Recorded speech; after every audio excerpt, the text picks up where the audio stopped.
Good evening. Hope you're doing well. Today we are learning Maseches Chullin Daf Tzadi Ches and a little bit of Tzadi Tetz Mid Aleph. As you can see, the blot that are ahead of us are shorter than your typical blot, so that'll hopefully help us get to Shabbos, and then have a good week of learning together. Mir Hashem. We're starting on the bottom of Tzadi Zayin Amud Beis at the two dots. The Gemara there, quoting the Mishnah, says Beitza b'shishim, an egg can be nullified against 60. Ve'ein beitza min haminyan. That's an interesting exclusion. Is when you say 1 to 60 is one part of the 60 or is one not part of the 60. This, as we will soon see in the Gemara, wasn't such a clear thing, and we'll analyze it a little bit. Also, great Yedias Klalias tonight, which is where does the concept of batal b'shishim come from? That's going to come from, as we will soon see, from the world of Nazirus. So it says the Gemara, 3 lines from the bottom. Omar le Rav Idi bar Oven la'abai lememra de Yohava taima. Eggs give a flavor. Have you ever forgotten an egg in like making a cake? You don't know what ingredient you missed. You have no idea. Eggs don't. When you're eating scrambled eggs and there's no eggs, you can tell. But when the eggs are baked into a cake, you have no idea. So it says the Gemara, what do you mean? How can you say that? Amre inchi kimaya de be'e alma. Water is like a portion of the egg that's flavorless. So we see that eggs have no flavor. Amarle, says the Gemara, what were we talking about by bittul of an egg where there is flavor? Says the Gemara, that's bebeitzas efroach, or as the Mefarshim correct here on the side, bebeitza de isbe efroach. It's not an unfertilized egg like the ones that we buy from the store, but instead it is one. Sorry, just got an interruption here on my technology. There we go. But actually, it is one that has a chick in it. It's a fertilized egg. It's a whole different ballgame. So says the Gemara, well, that implies, aval tmea lo, that implies that if something is tame, then it doesn't have a flavor if it's not fertilized, right?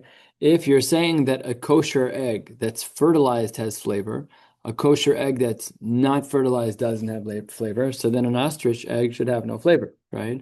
So about tmei lo, how can you say that inference would be true? Esve, we have a brisa, and this is a tosefta from Trumos, beitzim tehoros, sheshalkanim beitzim tmeos.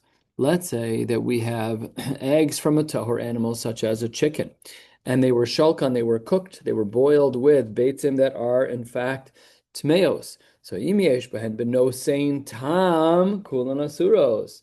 So if we say that there's flavor from the non-kosher eggs, then they're all going to be asur. But haraya, we see that a beitza tmeya actually does have flavor. Says the Gemara, hachanami bebeitza sefroach.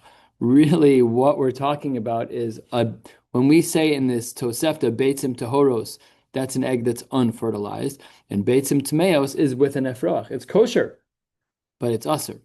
And in fact, the halacha would be, and this is a bit of a surprising din, but Rashi says this at the top of the page, efroach, shabasar nosein tam, the meat of the chick within the fertilized egg does give off a flavor. And look at this.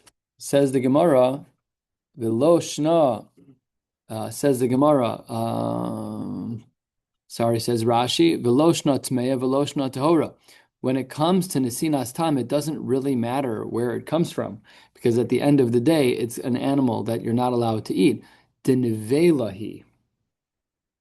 That means that the chick, this is why we're machmer in blood, because if it shmecks of an animal, so then the Gemara says that you can't. The concern of blood is that there really was an efrach there. That's really what we were concerned about. So Rashi is just fascinating here. Anyways, says the Gemara 4 lines down, Va'amai kari la tmeya. Why is it, says the Gemara, that we refer to it as tmeya? If what you're saying is that one egg is tahor and one egg is tameh, and what that meant was one had no chick in it and one did, so then why'd you call it tmeya? Says the Gemara, Kevan de isbeya froach kari la tmeya. That's what the Gemara says, that we called it tmeya. Says the Gemara, wait 1 second. You made a nukimta that the beginning of our Gemara was talking about a beitzas efroach. Hold on, v'hamidiktani seifa. The problem is that if you look at the end of that tosefta and trumos, it says the following: Beitzim sheshalkan v'nimtza efroach be'achas mehen. If I cook eggs and one of the eggs was fertilized and has a chick inside, im yesh behen benosein tam kulin asuros. So that's the seifa of the Tosefta and Trumos. If that's true, says the Gemara, Michlal de Reisha de Lesbe Efrach Askina. That seems to imply that the beginning of the Mishnah and Trumos was not talking about an Efrach. So then how do we understand the Tosefta? The Tosefta seems to be soser the Reisha to the Seifa. So says the Gemara, Perushe ka mefaresh. Really, the Reisha and the Seifa are explaining themselves. Let's see what that means. Beitzim tahoros sheshalkonim beitzim tameos, and now we're just kind of rejigging the Tosefta from Truma. If you have eggs that are tahor and they were boiled with eggs that are tameh, himyesh ben benosem tam kulan asuros. If there is flavor imparted from the non-kosher, from the tameh animal, the tameh egg, then the whole thing is going to be asur. So says the Gemara, but how? Ketzad? Well, I'll tell you. Go to the Seifa. Kegon sheshalkan v'nimtza efroach be'achas mehen. In other words, it's an atypical reading of a Tosefta, of a Tanaic source, where we blend the Reisha and the Seifa. We've seen this before, Lomi Boya, X, these kinds of structures. But the Reisha is just mefarish the Seifa. And the Gemara points out that Hachanami mistabra, it's actually very logical to read this Tosefta in that way. Why is it logical to do that? Because if you want to say that the Reisha case was where there was no fertilized chick, well, that would be a problem. Then why would I need the Seifa? If you're going to tell me that an egg imparts flavor and it's going to be asur, of course, one that has a chick in it is going to be asur. So therefore, it must be that our reading of the Tosefta is correct. Says the Gemara, Imishumha, if that is your argument, lo iria, that's actually not such a reasonable argument, because Tana Seifa ligluye Reisha. We could just say that the Seifa is clarifying the Reisha. How so? Not like we just explained above, but instead a different mahalach. Says the Gemara as follows, 1/3 of the way down. Shelo Tomar Reisha de Isba Efroach. The Reisha is talking about where there is a chick in the egg. Aval lesba efroach sharia. I might have thought that if there is no chick that it's going to be mutter. Therefore, Tana Seifa de isbe efroach michlal de Reisha de lesbe efroach v'afilu hachi asira. That if it's going to be a tameh one and it just happens to not have a chick in it, so then it's still going to be asur. So that's how the Gemara navigates our Mishnah in contrasting it with the Tosefta in Trumos. Let's get into some practical cases that took place back in the day. Says the Gemara as follows, right next to Tosos v'ibayalahu, says the Gemara, Hahu kizesa tarba, there was a kizayis of non-kosher fat, the nafal bidikula de bisra, that fell into a pot that was being used to cook meat. So let's say you're making chullin, and you accidentally drop in a kizayis of asur fat into the chullin. Not a good move, maybe your kid did it. Savar Ravasi l'shiure b'may de bala dikula. The Gemara has a fascinating havamina. What did Rav Asi want to do, or Rav Ashi, according to some Mefarshim? What he wanted to do is say, look, contents of the container alone, I don't have enough. I don't have 60 units against the tarba, against the fats that were put in.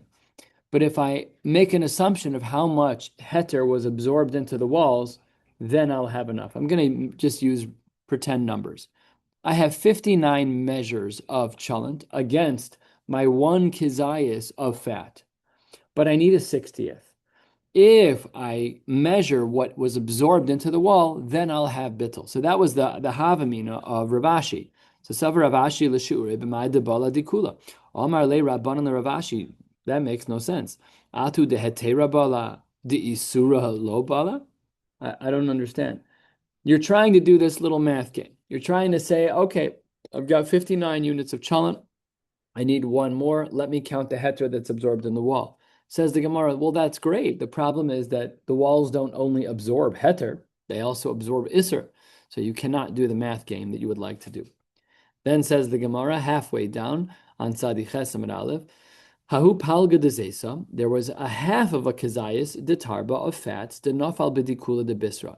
There was a half of a kazayas that fell into a chullin. Savar mar baravashi l'sheure bitlasin palge de zesa. So he said, you know what? I want to see if there are 30 half measures of a kazayas, which is a 1:30 ratio. Remember, what fell in was a half zayas. So a half zayas up against 30 half zaysim it's the same unit. So it's just a 1:30 ratio. So that's how he wanted to do the math. And when he was talking in the base medrash, Amar le avuha, lava minalach lo tezalzel b'shiure derabanan. You're being too lenient. Now let's remember the basic din that the Torah has a rule of acharei rabim lahatos, that once you have rov, you're good to go, mida oraisa. So if I have this case scenario of 1:30, mida oraisa, it's pashut, it's kosher.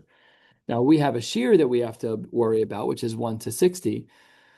And obviously, at this point in time in Chazal, we'll see in a moment a story where this wasn't true. But at this time, we already had a shiur that was of a greater ratio, probably batil b'shishim. So said the Gemara that Mar bar Rav Ashi wanted to do 1:30 with the half shiur of the fats. And his father said to him, Lo tezalzel b'shiur derabanan. Ve'odin, furthermore, and we're not going to get into this sugya, but it is a shas sugya. Lava ve'od ha'amar Reb Yochanan chatzi shiur is asur min haTorah. So mimanav shach. However you want to skin it, 1:30 is not a reasonable ratio. Amar of Shemen bar Abba, Amar of Idi bar Gershom, Amar Levi bar Parta, Amar Reb Nachum, Amar Reb Birya mishum zaken echad, Reb Yaakov Shemei. This is like 5 generations of Jews. The Beinisia Amru, Beitza besamech asura, besamech ve'achas muteres. If you have one egg, again, I'm translating in a way that may not be correct later, but I'm translating literally. If you have one egg against 60 units, it's asura. If you have one egg against 61 units, it's mutter. So this is where we get the din of batel b'shishim from, and we're going to get into the lamdas in a minute. Amar Abzero Reb Shemen bar Abba, Re'esh atamatil ba gvul heter.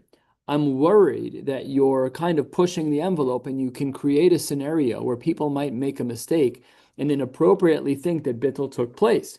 Why?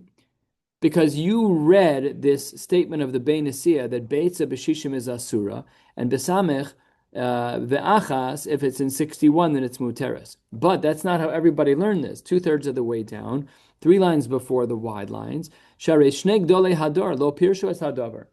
There were 2 greats who didn't know how to read this. Rabbi Yaakov bar Idi and Rabbi Shmuel bar Nachmani. These 2 great Amoraim, it wasn't clear to them as to how to do the math, how to do the ratio. Tarvahu mishmei de Rebbe Yoshua ben Levi Amrei, Beitza besamech asura, besamech v'achas muteres, the same thing that we saw from the Beinisia. But these 2 greats of Rabbi Yaakov bar Idi and Rabbi Shmuel bar Nachmani, v'i'ibaylahu, they asked a question on this. Wait, I don't understand your principle of batel b'shishim. Did you mean besamech ve'achas behadei didei? When you said 61, was that part of it? Odilma lebar minei, or was it separate of it? So we're talking about the 61 din. Was it part of the 61? Was it part of the 50? Now the language doesn't read that way when we read the din of the Beinisia. It seems pretty clear, but they certainly did not have clarity. And velo pashit, it was not simple to Rav Yaakov bar Idi and Rav Shmuel bar Nachmani, the 2 greats in this conversation. Umar, and then when you quote this line 5 lines ago in the name of the Beinisia, by you it's pashit le mifshat, by you it's so obvious. You might make a mistake and cause for people to break the rules of batel b'shishim. And Itmar, let's get to a halachic conclusion here. Amar Rabbi Chalbo, Amar Rav Huna, Beitza besamech vehi asura. When we talk about an egg, if it's 60 and the egg, then it's asura. Besamech ve'achas vehi, if it's 61 and then separately is the egg, vehi muteres. So that's super, super clear. That means that if you have 60-1, that's not enough. You need 61-1 in order to have that. Now, it could be 60.1 is sufficient, but 59.9 is not. That could be. but we're not going to discuss this halacha l'maisa. But that is how the Gemara concludes over here. And in fact, this is quoted in Shulchan Aruch in Yoreh Deah Siman Pei Vav. Good. A couple of brief rapid fire stories. We're about 8 lines from the bottom of the page on Sadi Ches Amud Aleph. So says the Gemara, Hahu de'asa lekame de Rabban Gamliel bar Rebbe. Somebody came in front of Rabban Gamliel bar Rebbe. Omar le, Abba lo shiur be'arbaim v'sheva. My father did not measure 1 against 47. V'ani eshaer be'arbaim v'chamesh. And I'm going to measure 1 against 45. Now, obviously, what's difficult about this is that what happened to Batel B'Shishim? No. And where are these numbers coming from? So we're not going to get into where are these numbers coming from, but some of the Mefarshim here point out is that they didn't have that yet. They didn't have the din of Batel B'Shishim. Tosfos has a little bit of a conversation about this on the side. So again, I don't know where they got the numbers from, but it certainly wasn't our case of Batel B'Shishim. And similarly, Hahu da'asa l'kamid Reb Shimon bar Rebbe, and Amar le, Abba lo shiur b'mem he, v'ani eshaer b'mem gimel. Okay. And next, last short story, and then we're going to get into a longer conversation. Hahu da'asa l'kamid Reb Chia. Somebody came in front of Reb Chia. Amar le, klum yesh shloshim. Are there even 30 against your against what you have? Taima deleka shloshim. The implication of this line of the person who was in front of Reb Chia was that he didn't even have 30. That implied that ha'ika shloshim is sha'arin. Would we have said that 1 to 30 is enough? That's lower even than the standards before we had batel b'shishim, 1 and 47, right? So says the Gemara, Amr Chanina Guzma, no. Could you imagine? The Rav looks at it, he was like, you don't even have 1 to 30. What are you worried about 1 to 60? You're completely not even close. It's, you have like a huge piece of roast that fell into a cholent of a regular crock pot. It says, you're not even in the parsha. You're like totally not shaykh to bittul. So that was just a lashon of Guzma. Okay, let's get into some beautiful Mari Mekomos about where batel b'shishim comes from. Says the Gemara as follows. Amar Rabbi Chia bar Abba, Amar Rabbi Yoshua ben Levi, Mishum bar Kapora. Kol Isurin Shabbatorah B'Samech.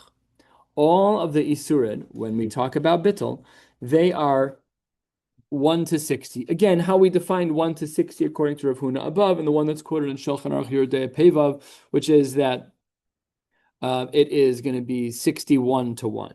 Fine. However, Amar Lafana Reb Shmuel bar Rabbi Yitzchak, you're right. Rebbe Ata Omer Kain, I understand that you hold that way. But Hachi Amar Ravasi Amar Rabbi Yoshua ben Levi Mishum bar Kapara Kol Yisurin Shabbatorah b'Meya. I disagree. Really, it should be 1 in 100. Now, let's remember that on the heels of just a basic rove being the din deoraisa, this is incredibly strict. Let's play this out mathematically. According to rove, 51% mideoraisa is kosher. That means that 49 out of your 100 units is not kosher. You can eat the food. But according to the stringency of 1 to 100, even if 1 out of 100 pieces was non-kosher, the whole dish is ruined. So it's obviously a massive stringency. And no, so now we have these 2 shitas. We have one version of bar kapara that it's shishim, and we have another version of bar kapara that it's 100. Ushnehem lo limdu ela mizroa b'shela.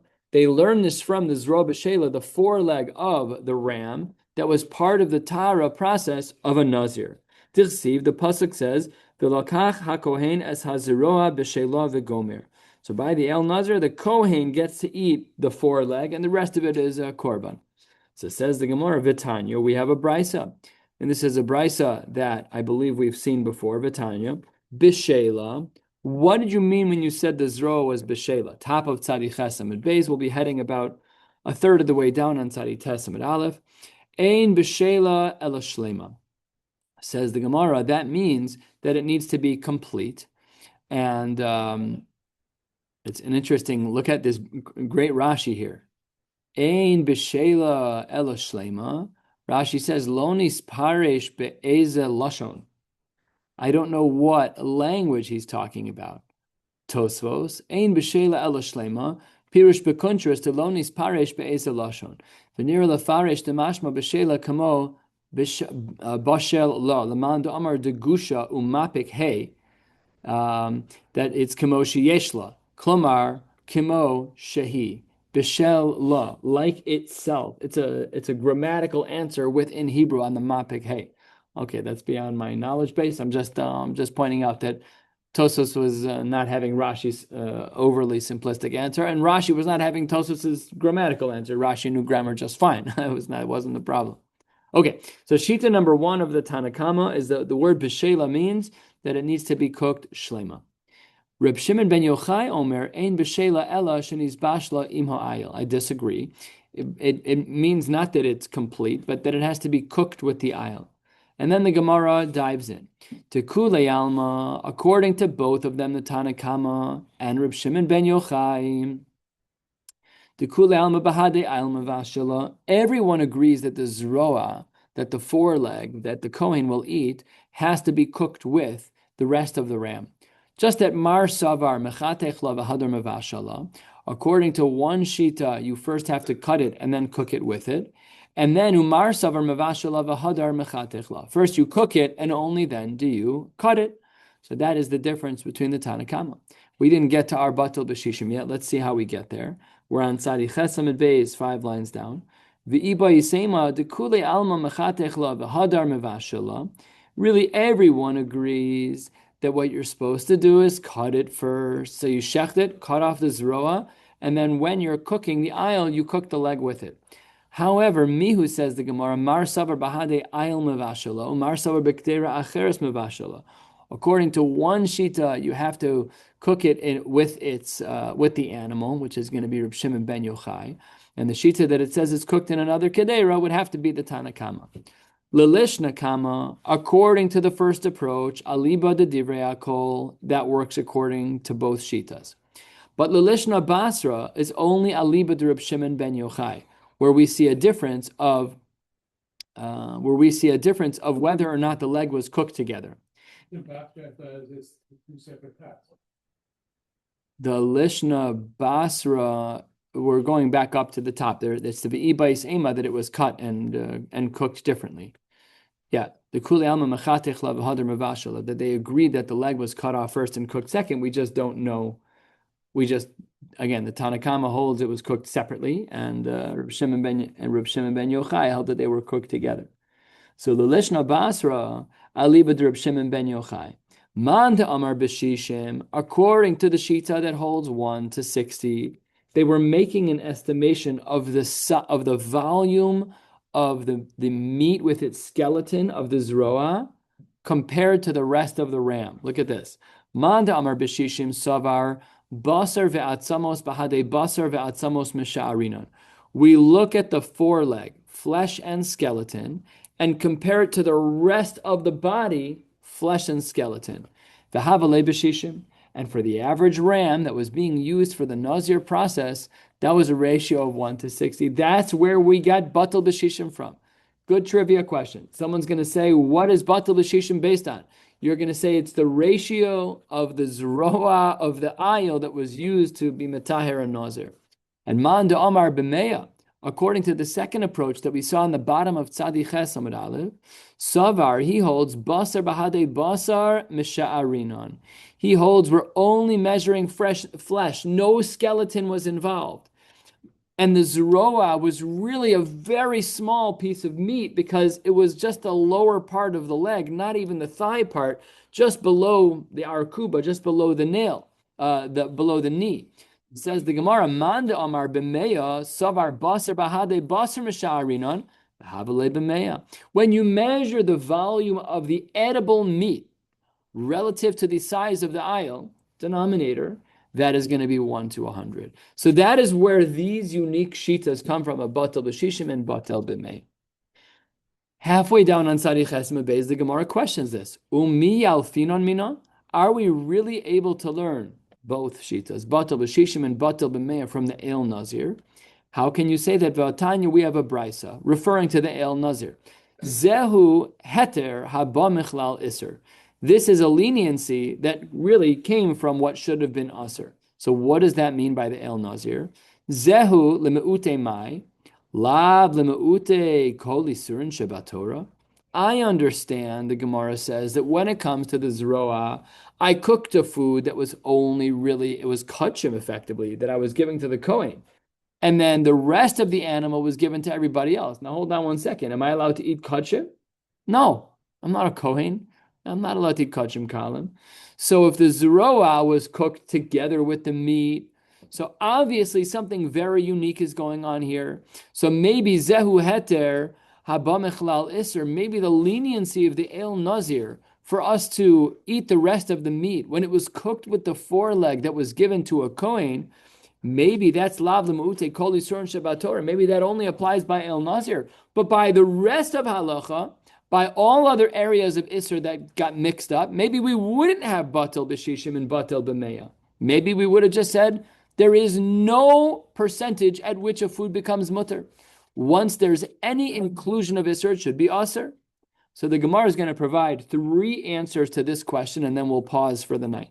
Here's answer number 1. Amar Abaye. Lo nitzracha ela Rabbi Yehuda. Really, says the Gemara, this Mishnah, the Brisa, I should say, Zeu heter abba mechlal iser, is only a Rabbi Yehuda dika type of Brisa. Why?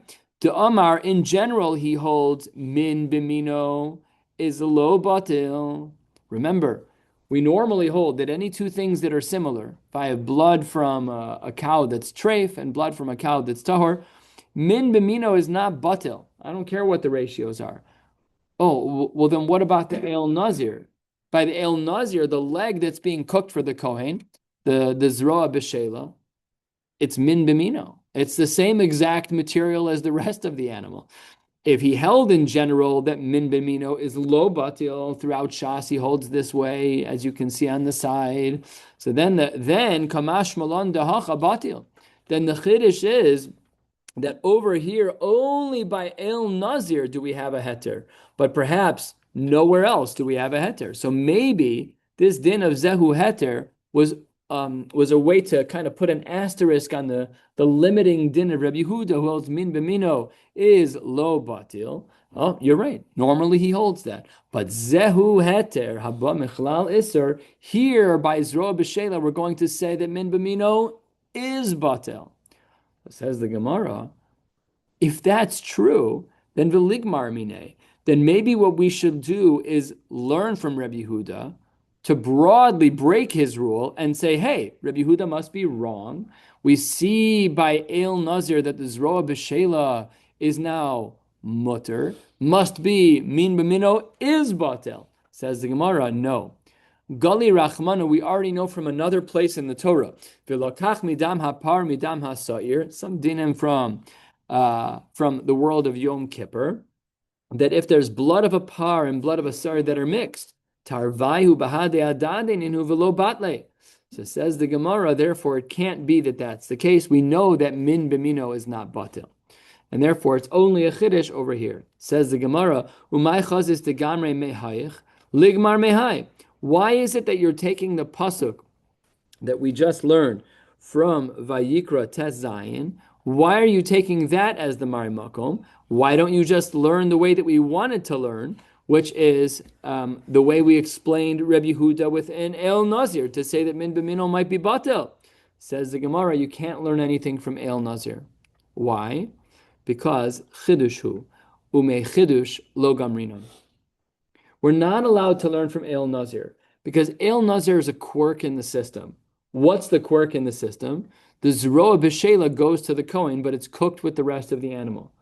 If we ever have, please God, we should have the opportunity to stand in the base of Mikdash. Don't eat food you're not supposed to eat. Stay within the lines. All of a sudden, we're eating a food that a Kohen's going to eat, not the food directly, but the blios of the food. Is it batel? Is it? You cannot learn anything from that case, says the Gemara, because it's batel b'shishim. It's a rare scenario where we're allowing some bittul to happen with something we should never allow bittul to happen in the first place. El Nazir is a chiddush in the Torah that a Kohen can eat that zroa, and we can still eat the rest of it. That's a huge chiddush. And ein l'chabo el chidusho. Says the Gemara, careful.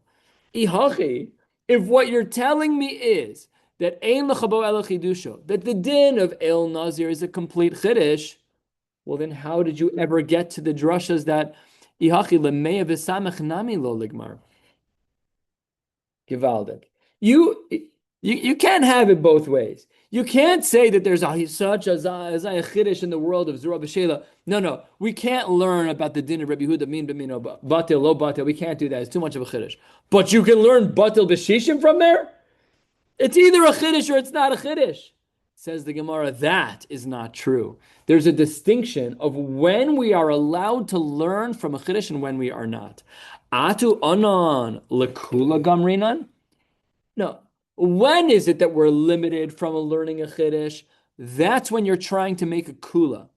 We're not trying to make a kula. L'chumra gamrinan. We're trying to make a chumra because really, oraisa beruba batil. Really, 51%, you're good to go. What is it that we learned from El Nazir? Bittul Birov is not enough. We're going to be machmir. 1 to 60, 1 to 100, whatever the halach is, however we paskin, fine. But the reason we're allowed to learn from a chiddush is that when you're learning a chumrah, you're allowed to learn from a chiddush. When you're learning a kula, you're not allowed to learn from a chiddush. My whole life, I don't know. You cannot learn anything. Wrong. It's not true, Pashad. It's not true. If it's a kula, then I agree. But if it's a chumrah, you're still allowed to learn from a chiddush. So when it came to Rabbi Yehuda's din of min b'mino lo batil, there what we tried to infer was a kula, that min b'mino is batil. That you cannot do. That breaks the rule of learning from a chiddush. But says the Gemara, if you're going to learn a chumrah from a chiddush, go for it. No problem at all. It's an unbelievable Torah that we're allowed to do this. That's what the Gemara says. All of this is answer number one. Again, we're trying to figure out this line that's halfway down, right next to Tosfos Dibur Maschil Uman, when the Brisa says Zehu Heter Haba Mechlal Isser. What was that talking about as it relates to the El Nazir? So it says the Gemara, 2 lines from the bottom. Rav Amar lo nitzracha ela litam ke'ikr. Tam ke'ikr is a halachic principle, is that if I can taste the bacon, something's wrong. Even if the meat's not there anymore, if I taste treif, that is going to be problematic. Now, we know that the bekadshim aser. Now let's get back to El Nazir. El Nazir is a huge chiddush, right? Wait a second. If the zroa, which belongs to a kohen, is kadshim, if that goes to the kohen and the rest of the animal goes to Yisrael or everybody else, so if tam ke'ikr applies the bekadshim aser, kamash malan hacha deshari, kamash malan dehacha shari. By El Nazir, we have a kula. Very, very mechudash. Tam ke'ikr is a major problem. If I can taste kadshim, and you can't say that the leg doesn't influence the thigh, of course you can taste it. You might not be able to distinguish the flavor. These are shilas and poskim. We're not really gonna discuss this too much today, but how do you know if there's a bli of tam ke'ikr if the leg tastes just like the thigh? They taste exactly the same. Dark meat, you can't tell. There's no way to tell. So says the Gemara, we have a chiddush. By El Nazir, where the leg is really kachim, the Zerah B'Shela goes to the Kohen. So the Gemara says over there that really the B'Kachim Aser, Kamash Malan, the Brisa comes to teach us that we have a chiddush by El Nazir, to Hacha Shari, that's allowed.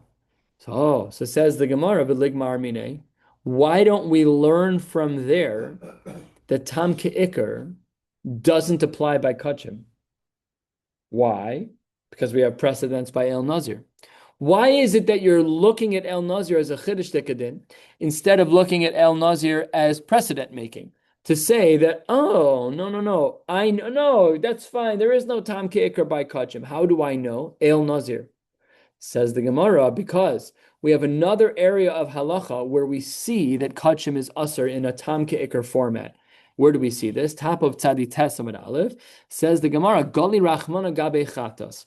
In regards to the halachos of a chatas, the Torah teaches us kol asher yigabiv sarah yikdash.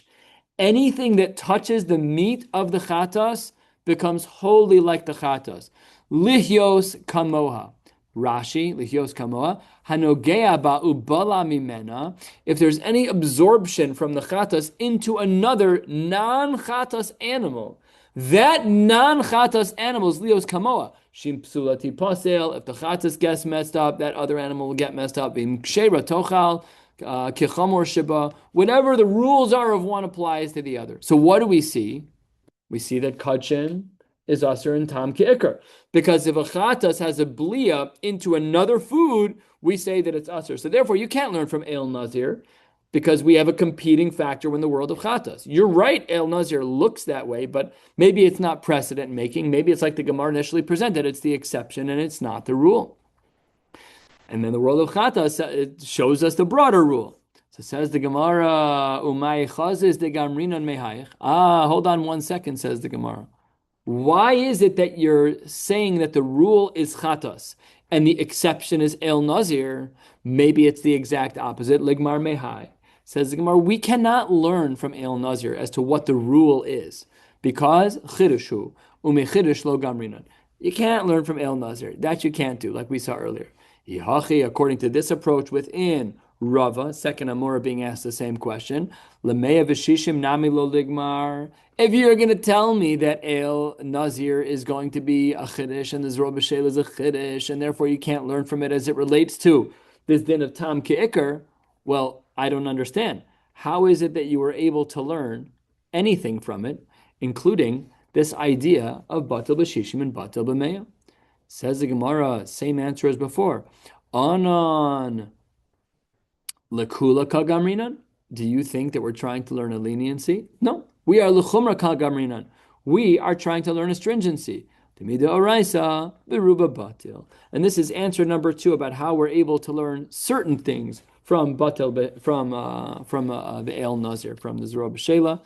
Let's move on to our final answer for the night. Just 2-3 more lines, and then we'll wrap up. Says the Gemara, Ravina Amar, lo nitzrucha ela lemakom chatach, about the place where there was a cut. Where we cut the Zrob B'Shela, that really should be aser to eat. The Amar makom chatach ba'alma aser b'hacha shari. He says that the brisa that says zehu heter, what's the unique heter by El Nazir, not these uber complicated answers of min b'mina lo batel and tam ke'ikr, much, much, much easier. Wherever you cut the leg should be aser, kamash malan by the El Nazir, that it is completely mutter the makom achtach, and that's a shtickle chiddush. Okay, we'll stop right here at Yasiv Rav Dimi, and Emir Tashem will pick up on Shabbos, and we'll cover a lot of ground. Daf Tzadi Tes is a small blot. Daf Kuf Amud Aleph is relatively small, and Kuf Amud Beis is normal. So we'll be able to do some good damage on Shabbos. We'll stop right here. Wishing you all a beautiful night.